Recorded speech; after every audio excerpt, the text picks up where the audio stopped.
안녕하세요. 유영식 TV의 유영식입니다. 오늘은 유라시아 방위협력기구 창설이라는 제목을 가지고 방송을 하도록 하겠습니다. 먼저 자료화면 보시겠습니다. 러시아 군용기들이 오늘 또다시 우리의 방공식별구역 카디지에 무단 진입했습니다. 석 달 전에도 러시아 군용기는 독도 영공을 침범했었습니다. 올해 전체를 따져보면 이번까지 20차례입니다. 특히 오늘 카디지 진입은 예사롭지 않았습니다. 이례적으로 조기경보통제기와 전략폭격기, 전투기 등 6대가 한반도 주변 하늘을 6시간 가까이 휘젓고 다녔습니다. 이렇게 동해, 남해, 서해 카디지 전역을 침범했습니다. 정부는 주한 러시아 대사관 관계자를 초치해서 항의하고 재발 방지를 요구했습니다. 첫 소식은 박민철 기자의 보도입니다. 러시아 군용기가 우리 방공식별구역 카디지에 처음 무단 진입한 시각은 오늘 오전 9시 23분쯤입니다. 오후 3시 1분쯤 울릉도 동북방에서 전략폭격기 2대와 합류한 뒤 함께 비행하다 12분 뒤 최종적으로 카디지를 빠져나갔습니다. 조기경보통제기와 전략폭격기, 전투기 등 러시아 군용기 6대가 동해와 남해, 서해 등 한반도 주변 상공을 6시간가량 휘젓고 다녔고 무단으로 카디지에 들어와 머문 시간도 3시간에 달합니다. 합참은 F-15K와 KF-16 전투기 10여 대를 출격시켜 경고 방송 등을 하며 대응했다고 밝혔습니다.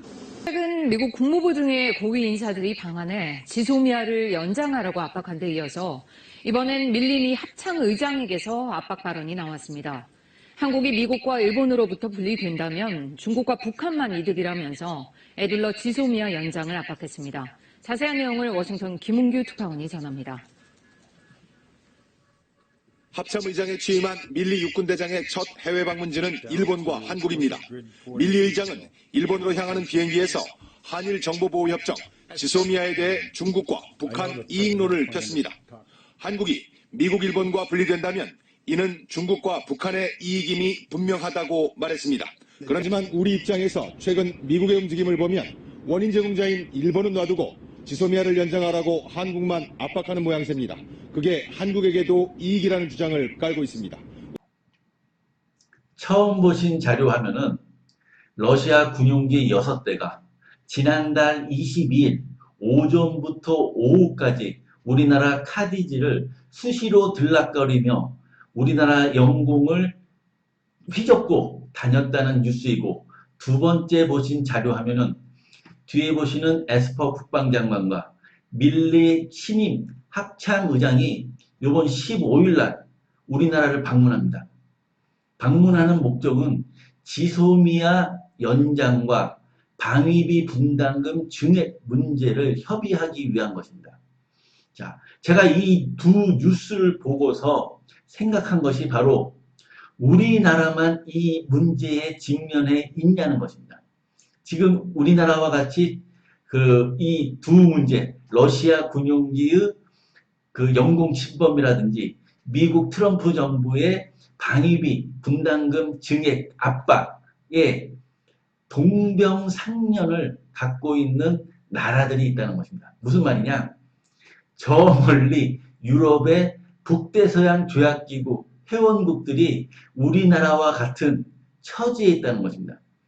독일이라든지 프랑스, 영국, 스페인 이런 나라들도 지금 러시아의 무력 증강과 그리고 지역 안보 긴장감 고조로 인해서 러시아의 그러한 유럽 안보 상황이 급박하게 돌아가고 있고, 또 미국 트럼프 정부의 나토군 회원국의 방위비 증액에 대한 문제에 직면해 있습니다.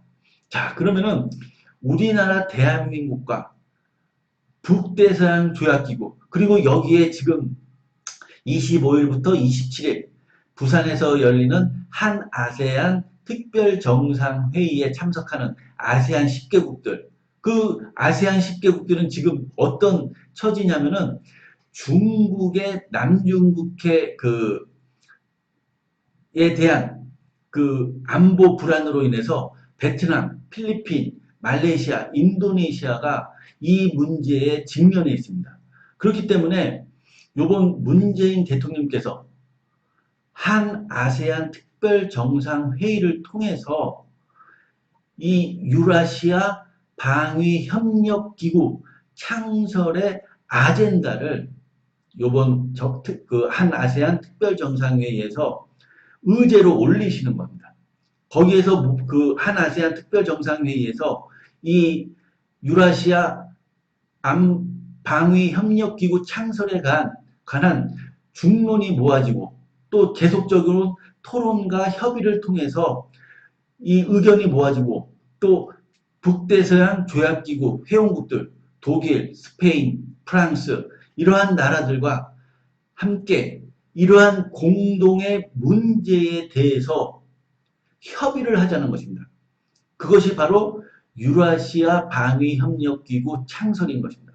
왜 그러냐면은 에스턴 국방장관과 밀리 신임 합참의장이 이번 15일 날 문재인 대통령님을 예방하기 위해서 청와대를 방문할 텐데 거기에서 우리나라가 아무런 카드 없이 히든 카드 없이 이렇게 미국의 방위비 그 분담금 증액과 지소미아 연장 내정 간섭에 가까운 이러한 문제에 대해서 아무 대안 없이 문재인 대통령이 만날 수는 없다는 것입니다. 그래서 문재인 대통령께서 어떤 그 플랜 B를 갖고서 이러한 미국 트럼프 행정부의 압박에 우리 대한민국도 대응을 해나가야 되는 것입니다. 왜냐하면은 이 밀리 합참 의장이 일본을 먼저 방문하는 그 기내에서 무슨 말을 했냐면은 주한미군 주둔에 관한 근본적인 회의감을 미국인들은 갖고 있다는 것입니다. 이 말은 곧 주한미군 철수 카드를 꺼낼 수도 있다는 것입니다. 그러면 우리 대한민국은 거기에 따른 보관을 갖고 있어야 되는 것입니다. 그것이 바로 오늘 방송 제목인 유라시아 방위협력기구 창설이라는 새로운 방위협력기구를 통해서 만약에 주한미군이 정말 그 한반도에서 우리나라에서 철수를 하고 또 요번만 그 1조에서 5조 방위비 분담금 증액을 요구하는 것이 아니라 매년 50%, 100%, 300%씩 방위비 분담금을 증액을 요구한다면 우리 대한민국은 어떻게 대응을 할 거냐는 것입니다. 그것이 바로 대응 카드로서 우리가 우리 동병상련을 안고 있는 아세안 10개국, 가깝게는 아세안 10개국, 저 멀리 북대서양 조약기구 회원국들과 협력해서 바로 유라시아 방위협력기구를 새롭게 창설하는 것입니다. 오늘 방송 이것으로 마치겠습니다. 감사합니다.